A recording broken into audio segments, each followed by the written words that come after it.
Good morning, my name is Casey McElroy, and I'm a student at Anson New Tech, and I'm just going to go through the basic steps on how we created our solar panel greenhouse. Our greenhouse was complete. We built it completely from scratch. There was a manual that came with it, but the manual had different parts measured wrong and was missing a bunch of parts, so we just kind of had to do a redesign and build it ourselves. And we completely designed our irrigation system for the greenhouse.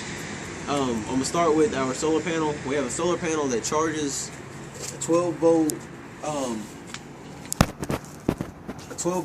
aquatic battery. Basically means that the battery can get wet and it will not electrocute anybody.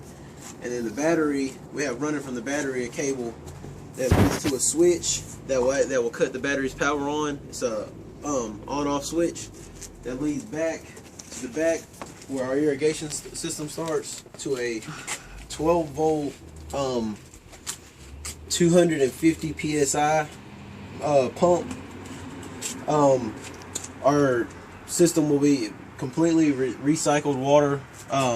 We'll collect rain into our rain drums, which will run through half-inch PVC pipe into our pump and then back up the backside where we have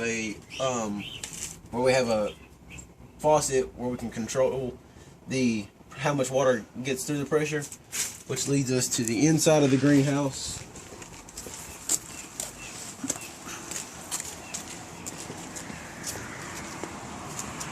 On the inside of the greenhouse, we have 4 sprinklers, and each sprinkler we can control how much pressure is released from the sprinklers with a little knob on the side of the sprinklers.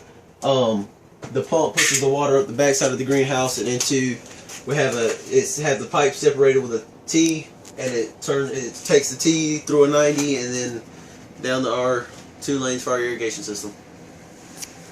And this is our Anson New Tech greenhouse, which will be used as a nursery for our Living Off the Land project, and this was our project for STEM that will lead into our Living Off the Land project.